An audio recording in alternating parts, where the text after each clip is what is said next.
Welcome to another episode of BS Busters. This is probably going to be a short one.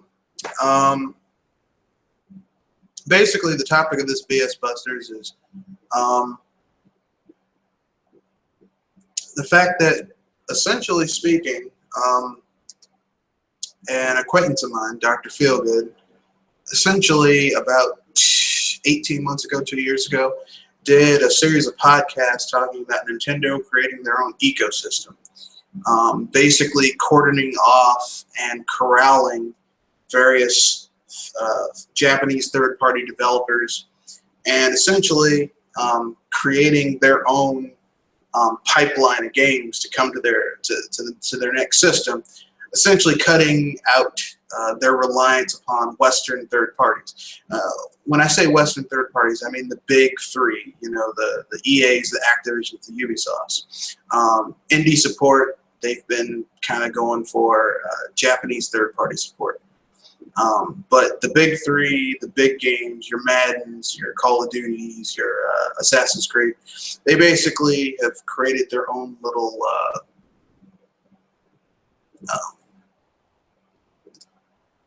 system, if you will.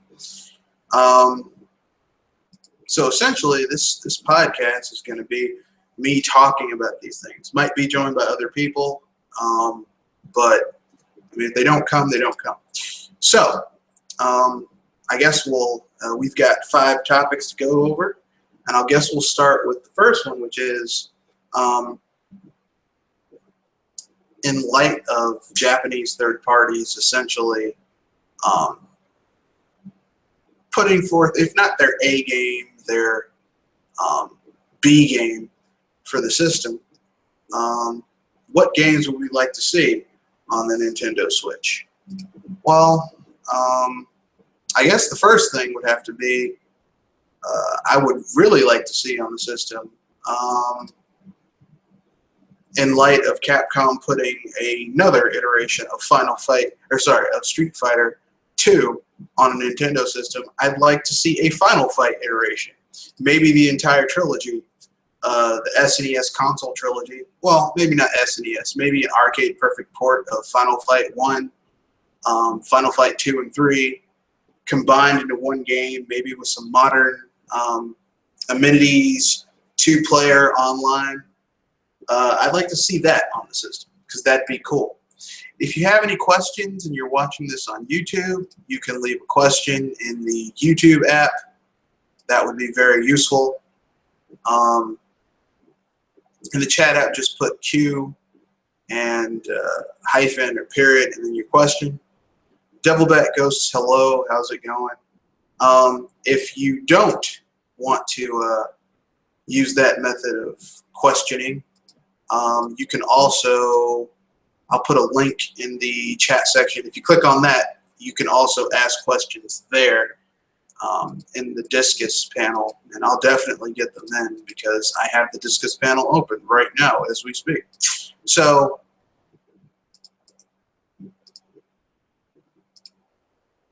there you go. Yeah, if you click on that, you can ask any question you want in the Discus channel. For the BS Busters 2017 number 5. That's the one you want. So basically, yeah, I would really like to see a Final Fight-esque game on the like a Final Fight trilogy, if you will, on the Switch with modern amenities, online co-op, a big, expansive beat-em-up. That'd be friggin' awesome in my humble opinion.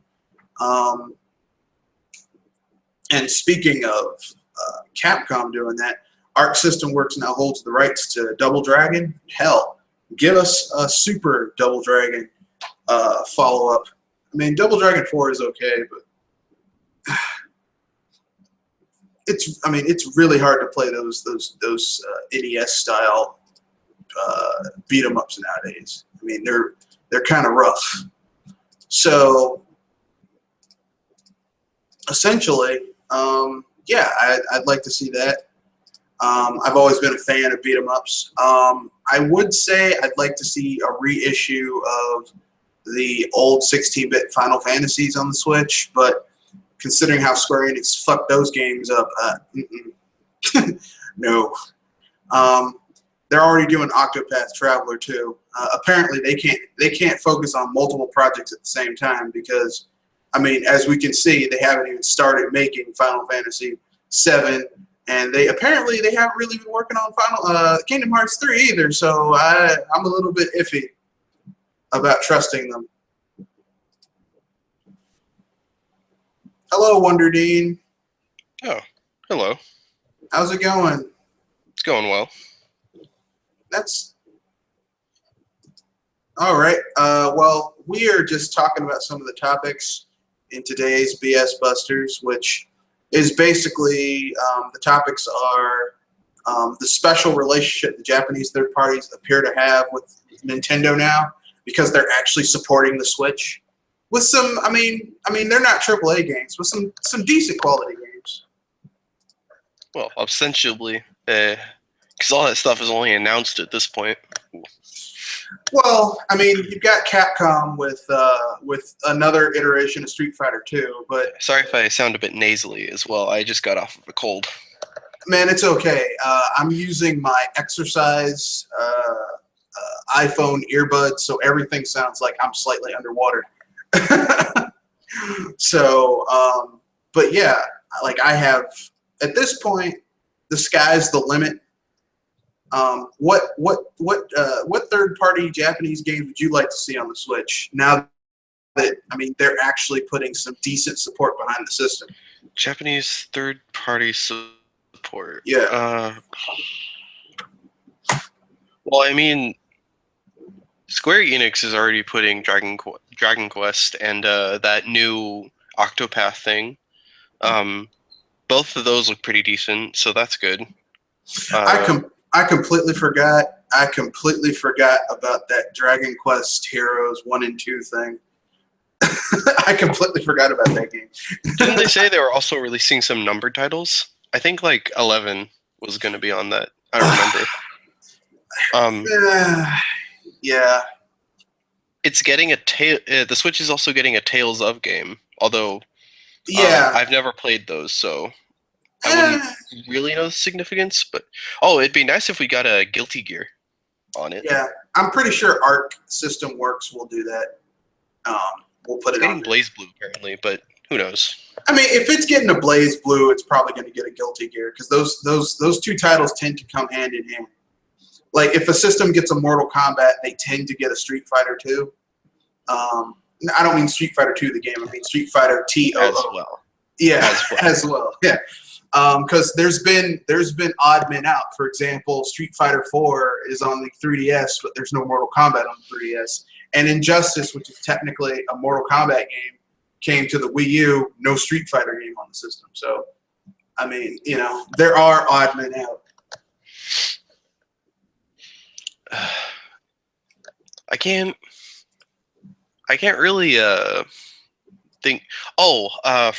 Something from From Software. The creators of Dark Souls. Yeah, that'd be cool. Yeah, I think the whole long form playing of the game, but something that is kind of done in short bursts would suit the Switch pretty well. Yeah. We have a question from Darkwing. Thank you for asking a question, Darkwing. Our question is, let me find it. Our question is, how about online leaderboards for a Final Fight trilogy? Yeah, that was one of the ideas I pitched before you came in. I said, well, considering that Capcom is basically giving another iteration of Street Fighter 2.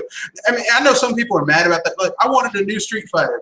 Look, if there's anything we learned off of Street Fighter 5, it's this. We really shouldn't trust Capcom with new Street Fighter games.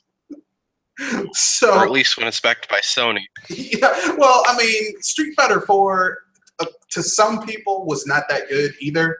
So, I mean, basically, I mean, if the pinnacle of the franchise was Street Fighter 2, because that's the one that most people remember, and Street Fighter Alpha and 3 was when it got a little too technical for the average gamer, and then Street Fighter 4 was just too casual. And Street Fighter V, well, we know what that was. That was a dumpster fire with dog doo-doo thrown on it. That was a disaster. Yeah, that's Pokken still sold better than that game. Yeah, that's embarrassing. I'm just gonna say that's embarrassing. Like a game, a new IP that's it's using one of the most popular IP, like intellectual properties to sell it. But Pokken is essentially a Tekken game with Pokemon characters swapped in for the Tekken characters, and that outsold Street Fighter V, a game that has been around for 27 years at this point, like in different iterations. That's embarrassing. Someone should be fired. And on a dead console, on top of everything. Yeah. Like I said, how much you want to bet that Pokken Tournament gets ported over to the 3DS? Probably not. It suits better to be on the Switch. I mean, they'll probably port to the Switch, but I mean, like, do you think they'll also do, like, Namco Bandai will do, like either port that game or downscale the engine and put it on, like maybe like make like a miniaturized version of it and put it on the 3DS?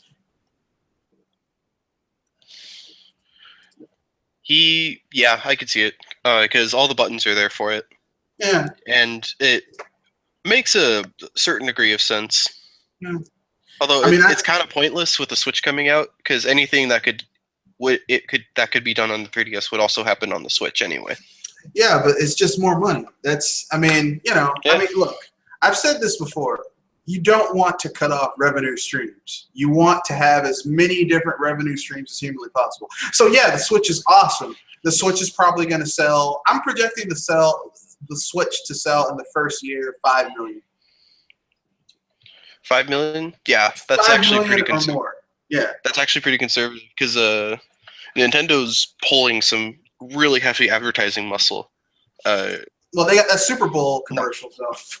Yeah, that's what I'm talking about. Because that was the big problem the Wii U had. I don't like, everyone talks about how it was underpowered. Third parties all jump ship. What I think what really happened was the advertising, especially in those early years. I think Nintendo was lacking in the advertising.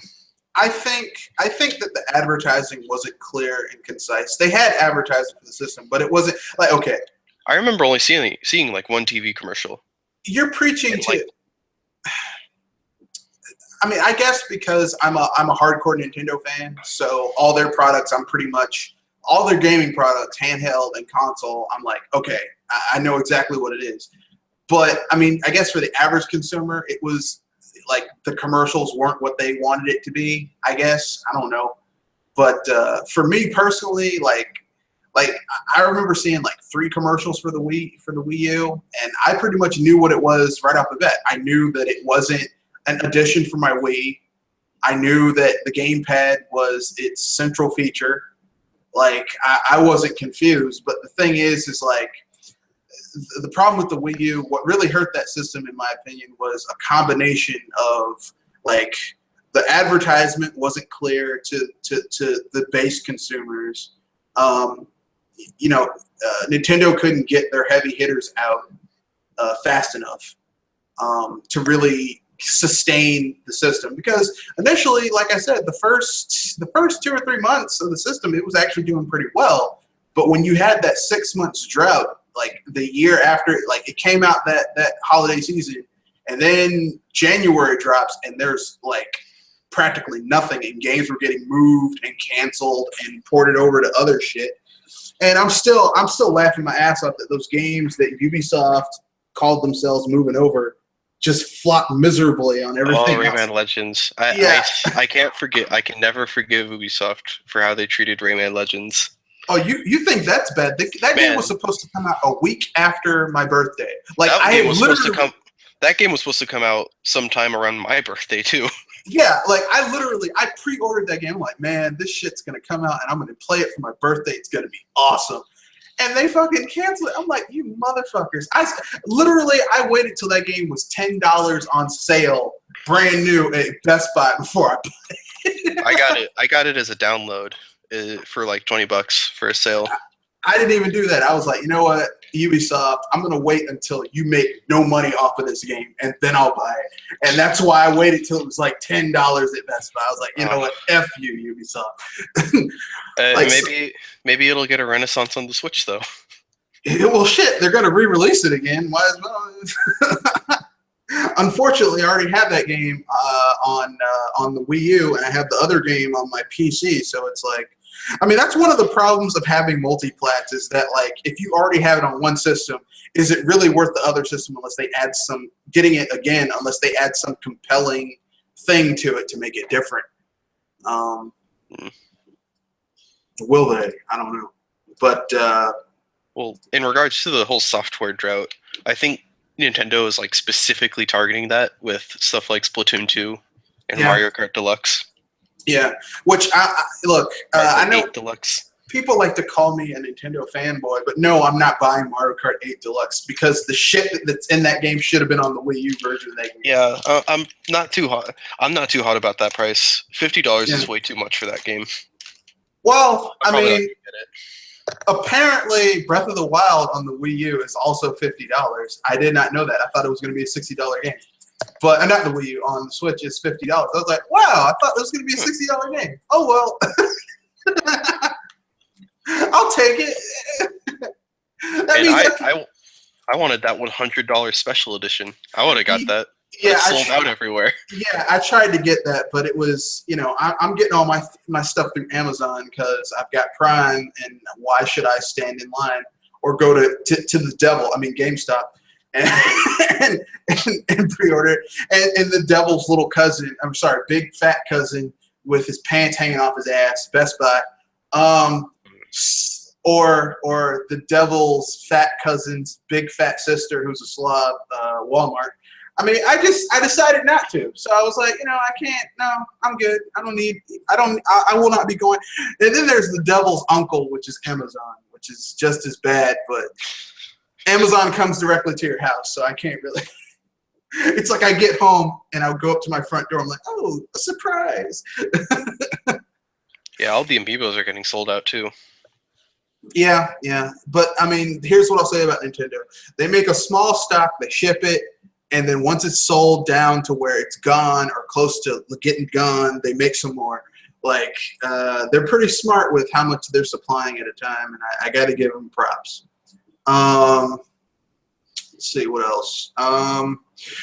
So any other third-party Japanese games you'd like to see now that we're seeing? I got to give, like I said, I got to give Nintendo props. They basically, Dr. Feelgood did a video about this, I want to say 2 years ago. I know it was in 2016, maybe 2015. He basically said that Nintendo's creating their own ecosystem, and they're gonna get the Japanese third parties in line so that they will never have to deal with that bullshit from EA, Ubisoft, and Activision ever again. And I'll be damned.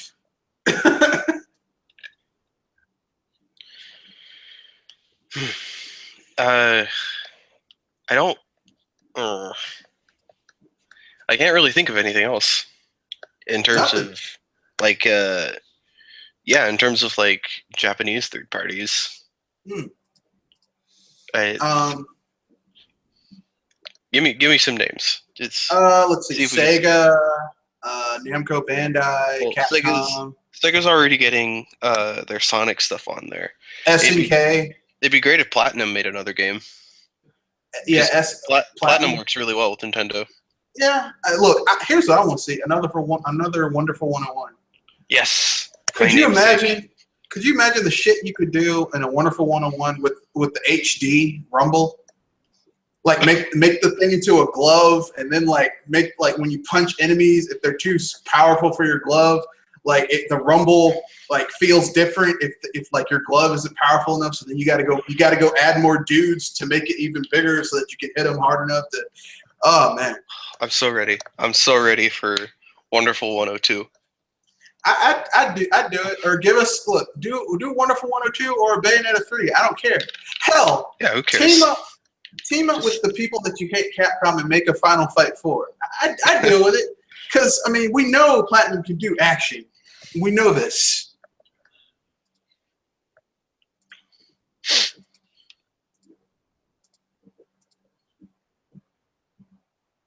So we have, let's see. I never understood why Hitmonchan and Hitmonlee aren't in Pokken. Because it's obvious. They're like obvious fighting characters to me in Pokken. The Insane Gamer. Trinell83 says, well, I don't know if the Switch promotes dual screen gaming like the 3DS and the Wii U. So certain games will be modified. Yeah, that's the one thing I'm not liking, because I really liked how in Splatoon Trinell83 that essentially speaking, the game, like, it would, like, you could basically, like, the gamepad really did help Splatoon work. I don't know if Splatoon 2 will have that same, like, I don't know if it'll grasp me the same way that Splatoon on the Wii U did, because the gamepad made that game just work. I'm really hoping they make some sort of, like, either a special model or a special modification peripheral thing that makes it so that you can have, like, a dual screen experience similar to the Wii U. Yeah, I would really like to see that. I really would. I don't know if it'll happen.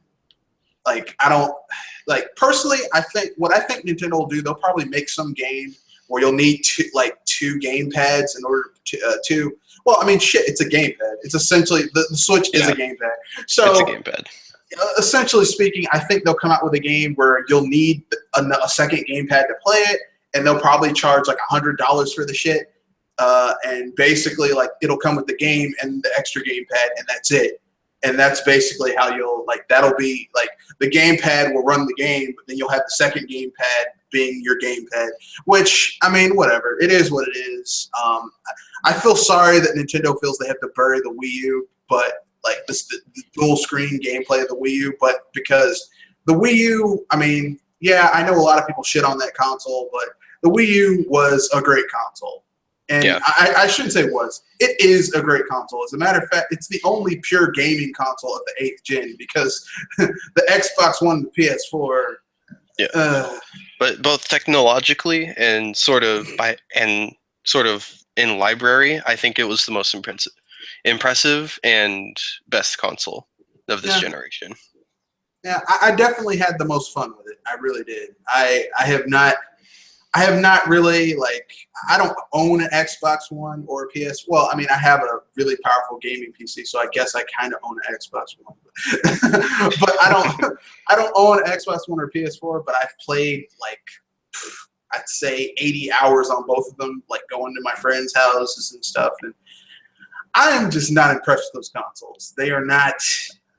Hey, you got to give props to the PS4, though. It finally got all those exclusive games, like 4 years into its life. Yeah. And you PS4 owners, you finally got HD, you finally got external hard drive support. Yay! 4 years in, you finally can expand that measly 500 gigabytes, which you would think would be a huge amount of space for a console game. But when your console games, when your console games are, I have a 300 gig hard drive attached to my Wii U, and it's only about a third full. And I've got a huge amount of games. But yeah, you finally got hard drive support. Congratulations, guys. Yeah. Something we could talk about is that there's a how's it call it? A sort of anticipated price for the annual online fee for the Switch. Yeah. Kirishima said it's probably going to be, translated to American dollars around $15 to $30 a year. It's fair enough. Which makes sense. Yeah. I remember seeing your video about talking on the online price, and you said how they were probably going to make a very competitive price, and that's a very competitive price. Well, yeah. That's only about, if it was like $20, that's less than $2 a month, which is totally. I mean, if you really think about it, like, Nintendo has always tried to be the more economical consoles. Like, they've always been like, okay, look, we realize this shit is entertainment. It's not a necessity. And you have a family to feed. You have bills to pay. We're not going to bend you over and rape your wallet. Except, unlike Microsoft with that fucking $499 Xbox One at launch. I'm sorry. Was that $499? Yes, it was $499 at launch. But wait, like you also have to factor in the other costs. No wonder that's so good.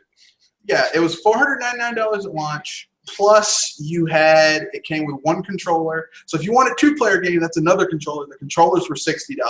So that's $460 plus Xbox Live, which is $450. Well, $460 plus $50 because Xbox Live is $50 a year. And I know some people say I get it on sale. I'm talking normal retail, no sale. So that's by that point you're at $510. Then you got to factor in your 2 controllers use AA batteries, but you're probably going to need a charger. That's another $50. So that's $560. Then you're going to need the HDMI cables to hook up to the thing. So if you don't already have them.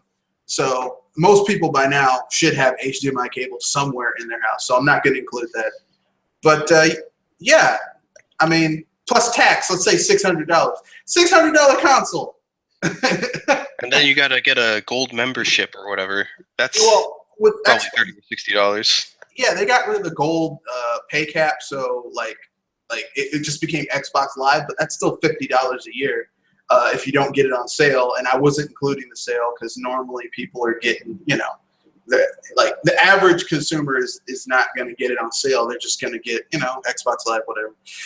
But yeah, Microsoft, $600 console, and you wonder why the Xbox One struggled at launch. They're like, we don't know why it's not selling. Yeah, I can tell you why it's not selling. But yeah. I think Nintendo can undercut it. I mean, if they do $15 to $20 to $30 a year, if they say, okay, if you have a My Nintendo, or not My Nintendo, shit, online, I forgot what they call it. It's something different now. It's not My Nintendo anymore. No, it's still called My Nintendo. I lied. Yeah, it's still called My Nintendo. You go on My Nintendo and you're like, okay, like you do X, Y, and Z. It's now like this shit is now this much for you. That would be cool. Like that would be cool to me. You know what I'm saying? Like if they were like, okay, you're a My Nintendo member, so you get it for $25 or $20 a year. But if you aren't a My Nintendo member, it's $30. I'd be okay with that. Yeah, I could see that.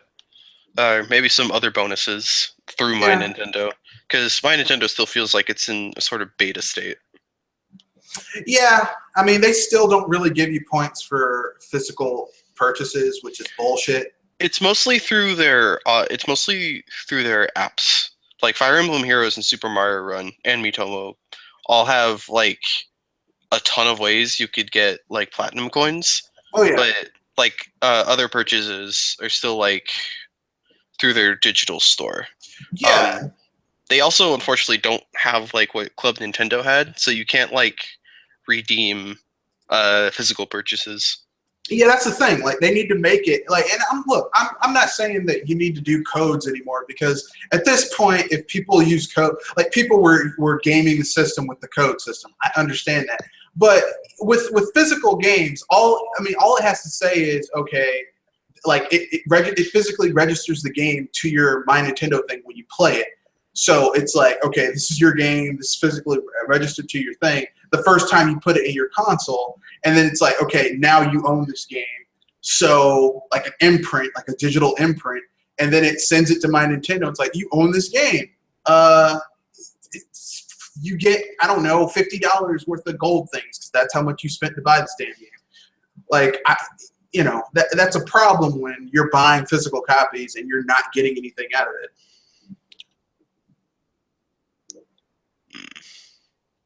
That's some bullshit. And look, when I get my Switch delivered to my house, March 3rd, I better not get my ass up and open the box up and take all that and hook all that shit up to my HD TV, and I get no points for buying this shit, spending $300. You motherfuckers! Yeah. I better get some gold coins out of this shit, bitch, or I'm gonna have a problem. You just get 100 free coins, 100 gold coins. I'm gonna look. Don't make me fly to Japan and break my foot off of somebody's ass, because I'll do it. I'm just being facetious. I'm not going to do that. I mean, the amount of money I would spend to get a plane ticket to Japan, I would have bought like 3 Switches with that price, just flying to Japan. So, and that's on a sale. That's like using my business frequent flyer miles. So, yeah, not worth it. So I guess I think we've exhausted the price topic. I mean,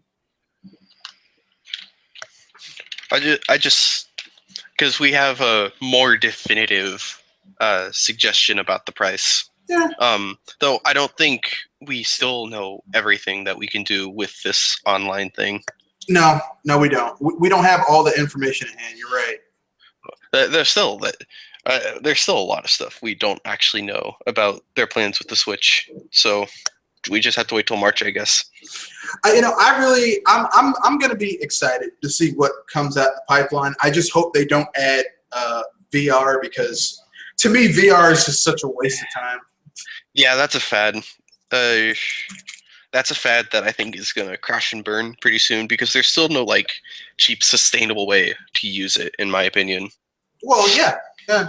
Plus, after about 10, 15, 20 minutes, you start to get a little like I recently went to one of those like really high-end movie theaters, like VR movie theaters, where like you pay like $30 for your ticket, and they put you in one of those 4D chairs and give you like a VR headset. So like, and literally like I was uncomfortable after about 20, 30 minutes. I was so fucking uncomfortable watching that movie. I was like, this is making me ill. Like I didn't puke. I wasn't like sick, but it was just really nerve-wracking. You know? Yeah. I did because I go to like an engineering school, and there's this place where they actually have a VR setup area, and there was one thing that I found interesting using VR, and it was like this art application, and basically you could use 3D models in like a complete 3D space and have complete hands-on on actual 3D models. Like you could basically sculpt without actually sculpting, in a sense. That'd be cool. Yeah, like that I found as an actually interesting application. But for games, I don't really see it. Gyroscope is a much cheaper and much more interesting and better avenue right now. But it's a shame that Nintendo's the only one who really goes after it. Well, I mean, Nintendo thinks of how can we make this technology serve our games, whereas the rest of the industry thinks how our games can serve this technology, and it's like that's ass backwards. Yeah. That's like searching for a problem so that you can make that's like searching for a solution to fit a problem versus a problem to fit the solution. You know, I mean, it's backwards. It's like, oh man, I flooded my house so I could redo my basement. Why would you do that? Well, I want to redo my basement. Whereas Nintendo's like, let's see, I really want to make my basement more badass. I'm gonna redo it. And in case some shit floods, I'll build this so that the water can get out easier. But yeah, I have to agree. We don't know what it's all gonna be. So yeah, I'm looking forward to that. We have another question from Pinky Don.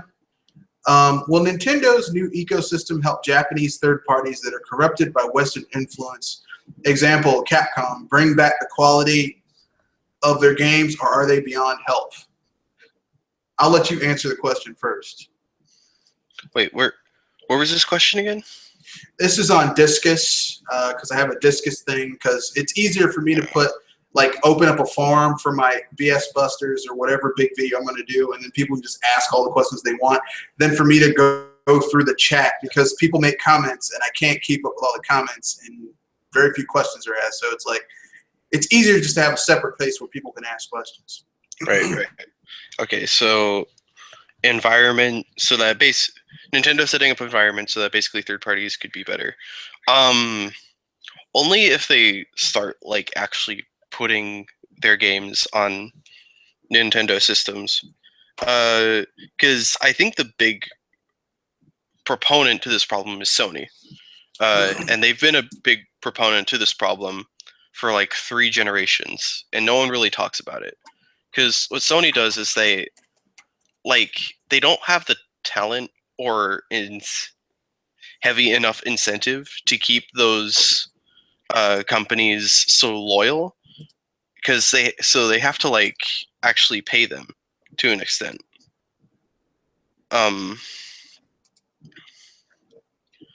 So unless Nintendo starts like paying them, I don't think those companies are going to stick around. You said a dirty word, my friend.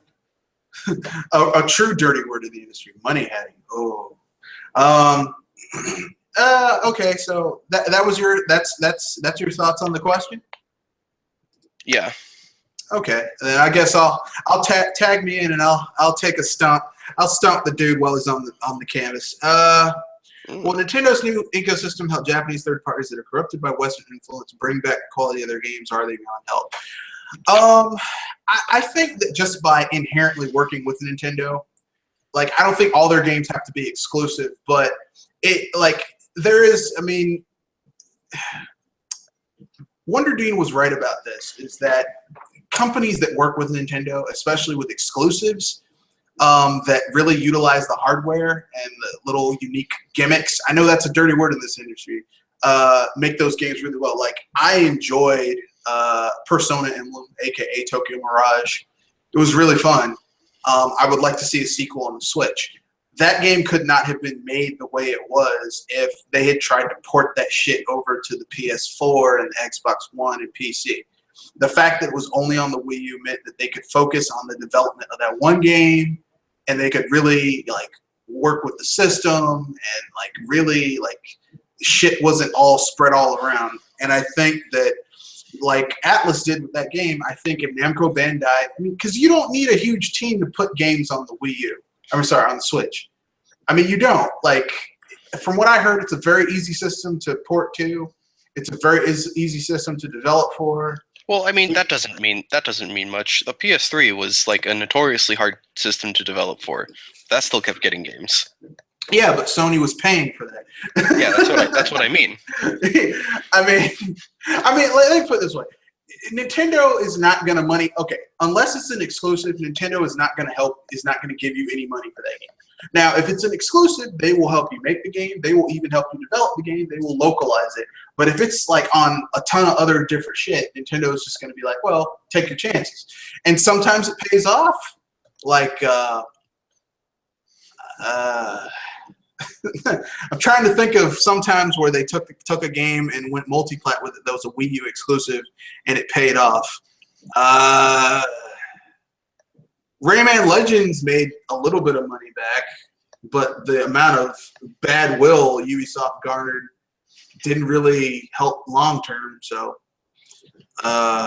Zombie U, no. Deus Ex?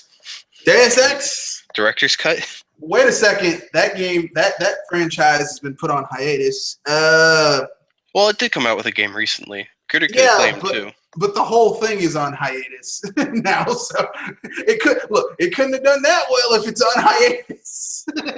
I'm trying to think of companies that have broken an exclusivity deal with Nintendo and with the Wii U and did well after the fact.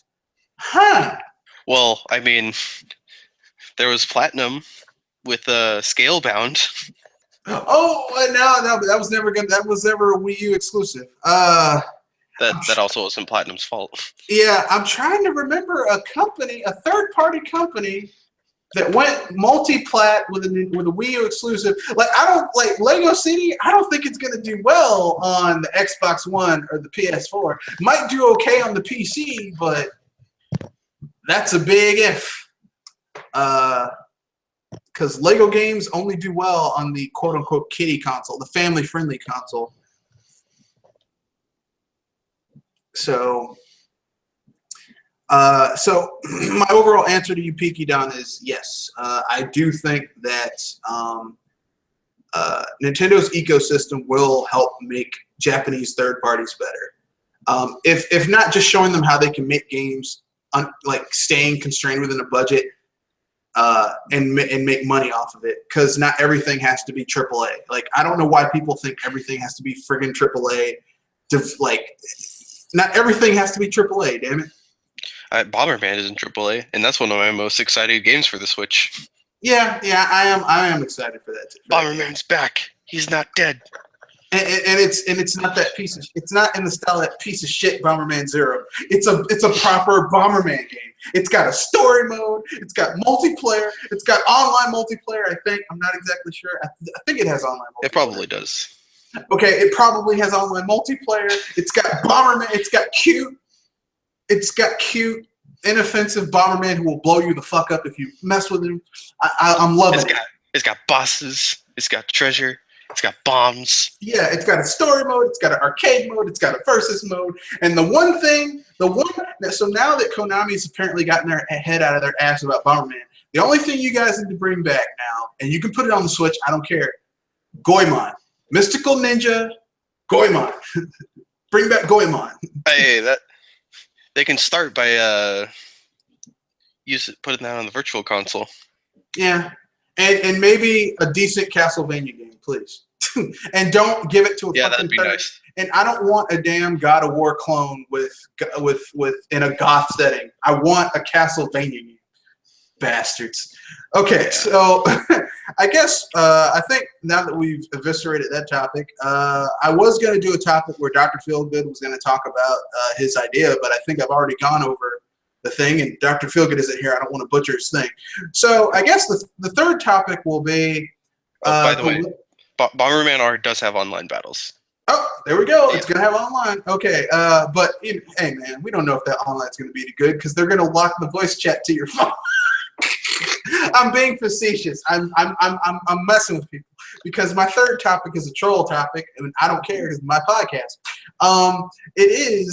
Will be the whiny bitches who now are running to go get Switches, and yes, the pun is intended.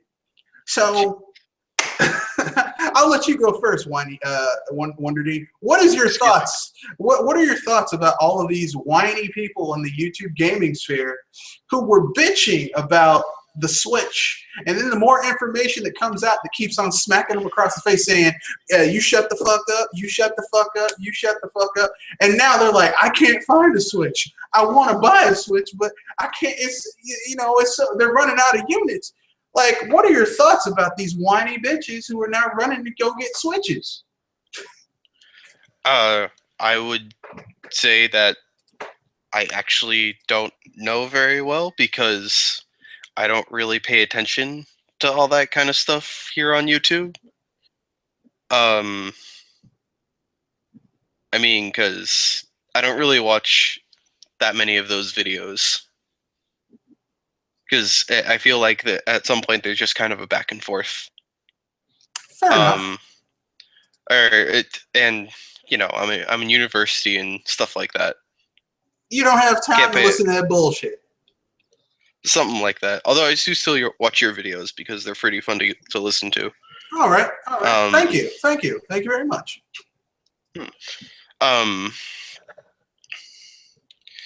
But like, I guess they should just wait until they're restocked. I don't see what the big issue here is.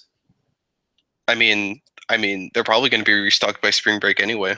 When people have more time to get them. You're right.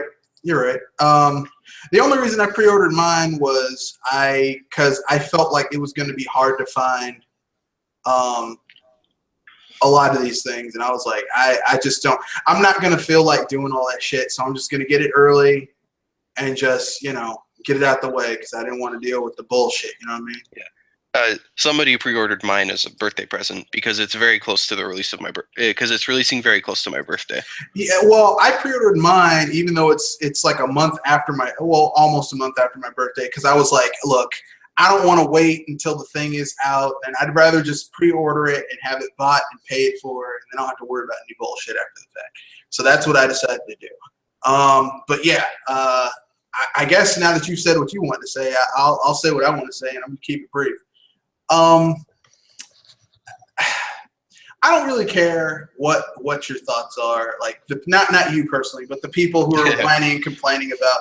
Because I mean, let's keep it real. The reason you guys did all this was to garner attention and views for your shitty little channels, or big channels, or medium size. I don't really give a shit what the size of your channel is. But I mean, as someone who does this stuff just for fun, and because I like talking about video games and talking about video game history and stuff like that, like, you're an embarrassment, because like back in the day, we played video games for fun. Like, when new hardware came out, we were happy to see what type of games would be on the hardware. We didn't care about features. We didn't care about online. We just wanted to know, what games will I be able to play on this?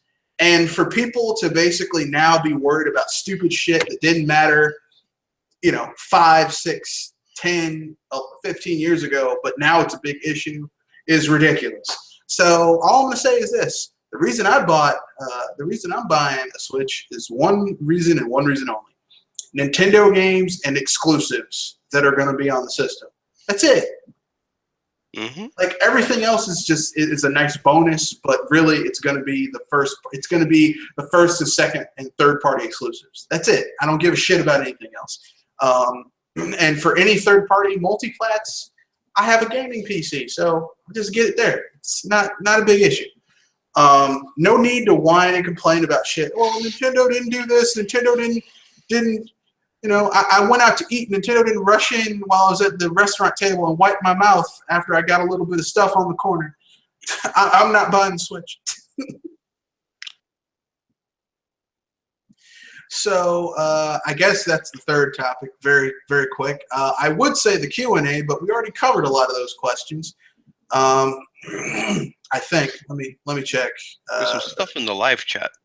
Yes, the live chat. So I guess we can go over some of it. We already answered an Insane Gamers Pokken tournament question. Trinell. Okay. Maybe they could make it compatible with the Wii U gamepad later on. No, because they never sold the Wii U gamepad separately, so I don't see that happening. The only way I could see it happening is if at launch they were like, if you are a Wii U owner and you are also buying a Switch, you can use your Wii U gamepad with the Switch. But that would be something they would like if it's not announced within a week of the system coming out of the Switch, then it's not going to happen. So you're just going to have to wait until they get the prices down for the Switch gamepad, which apparently the Switch gamepad is where a lot of the money is. So, I mean, like I said, you're either going to have to buy it separately for like $100, or you're going to buy a bundle with a game that's going to be $100. Like, I could literally see that being priced like that, or maybe by itself $120, $130 with the thing, $100 even with the game. I don't know. Down with the Xbox. Viva la Switch Tants. Okay, One White Kong. An Insane Gamer, they could sell the gamepad separately to make some money, and it would be a good way to acknowledge those that actually bought the Wii U. I don't know, an Insane Gamer. I personally would just like for them to let me move my virtual console library over, and I'll be happy. Like, that's let me do a system transfer. I'll be fine. Yeah, it'd be nice if I could use my hard drive for the Switch. Yeah, because I don't like. I already have a 300 gig hard drive. I don't see why I should have to buy a 200 gig XD card when I have a 300 gig hard drive that is only a third full. I mean, if I've already got hard drives, like, I shouldn't have to go get more hard drive. I mean, I know an XD card is a mini SD card is different, but it's all storage. So, I mean, whatever.